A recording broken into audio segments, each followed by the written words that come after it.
காலை நேர பிரதான செய்திகளின் ஊடாக நர்மதா சிறில் முதலில் தலைப்பு செய்திகள்.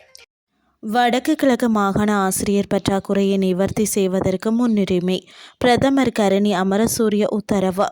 கனடாவில் நகரொன்றுக்கு குண்டு மிரட்டல், வெளியேற்றப்பட்ட பல்லாயிரக்கணக்கான மக்கள். இனி விரிவான செய்திகள். நாட்டின் வடக்கு மற்றும் கிழக்கு மாகாணங்களில் நிலவும் ஆசிரியர் பற்றாக்குறையை நிவர்த்தி செய்வதற்கு முன்னுரிமை அளித்து தீர்வு காண்பதோடும் கணிதம் மற்றும் விஞ்ஞானம் உள்ளிட்ட முக்கிய பாடங்களுக்கான ஆசிரியர் நியமனங்களை விரைவுபடுத்த அரசாங்கம் தீர்மானித்துள்ளது. நாடாளுமன்றத்தில் பிரதமர் மற்றும் கல்வி, உயர்கல்வி மற்றும் தொழிற்கல்வி அமைச்சர் கரணி அமரசூரிய தலைமையில் நடைபெற்ற கல்வி, உயர்கல்வி மற்றும் தொழில் கல்வி பற்றிய அமைச்சுசார் ஆலோசனை குழு கூட்டத்திலேயே இந்த தீர்மானம் மேற்கொள்ளப்பட்டுள்ளது. கடுமையான ஆசிரியர் பற்றாக்குறையை எதிர்நோக்கும் பாடசாலைகள் மற்றும் பிரதேசங்களை உடனடியாக அடையாளம் கண்டு அங்குள்ள வெற்றிடங்களை நிரப்ப அவசர நடவடிக்கை எடுக்கப்பட வேண்டும் என இந்த கூட்டத்தில் சுட்டிக்காட்டப்பட்டுள்ளது.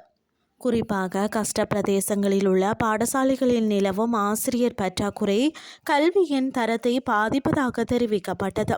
மேலும் ஆசிரியர் இடமாற்ற முறையை ஒழுங்குபடுத்துவதுடன் அங்கீகரிக்கப்பட்ட கொள்கைகளுக்கு அமைவாகவும் வெளிப்படை தன்மையுடனும் இடமாற்றங்களை முன்னெடுப்பது குறித்து இதன்போது கலந்துரையாடப்பட்டது. அத்துடன் பாடசாலை கஷ்ட பிரதேசங்களாக வகைப்படுத்துவதற்கு பயன்படுத்தப்படும் அளவுகோல்கள் மற்றும் அங்கு பணியாற்றும் ஆசிரியர்களுக்கான கஷ்ட பிரதேச கொடுப்பனவு வழங்க முறைமை குறித்து மீளாய்வு செய்யுமாறு அதிகாரிகளுக்கு அறிவுறுத்தப்பட்டது.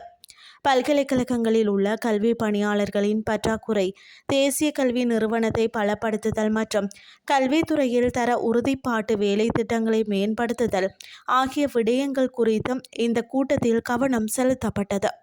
அத்துடன் பாடசாலை நிலங்கள் மற்றும் உள்கட்டமைப்பு தொடர்பான பிரச்சினைகளுக்கு தீர்வு காண்பதுடன் விசேட தேவையுடைய பிள்ளைகளுக்கான வசதிகளை மேம்படுத்துவது குறித்தும் விரிவாக ஆராயப்பட்டது.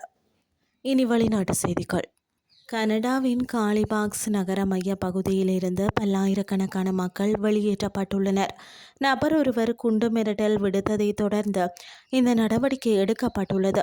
இதையடுத்து பாதுகாப்பு கருதி வணிக வளாகங்கள், கோட்டல்கள் மற்றும் அரசு அலுவலகங்களில் இருந்த பல்லாயிரக்கணக்கான மக்கள் அப்பகுதியை விட்டு உடனடியாக வெளியேற்றப்பட்டுள்ளனர். அசம்பாவிதங்களை தவிர்க்க முக்கிய சாலைகள் மூடப்பட்டு பேருந்துகள் மாற்றுப்பாதைகளில் திருப்பிவிடப்பட்டுள்ளன.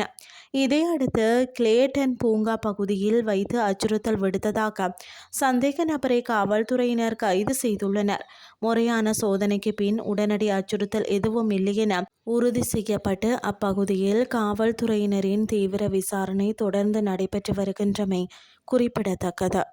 இத்துடன் செய்திகள் யாவும் நிறைவடைகின்றது. அடுத்த இரவு 8:30 எதிர்பாருங்கள். நன்றி.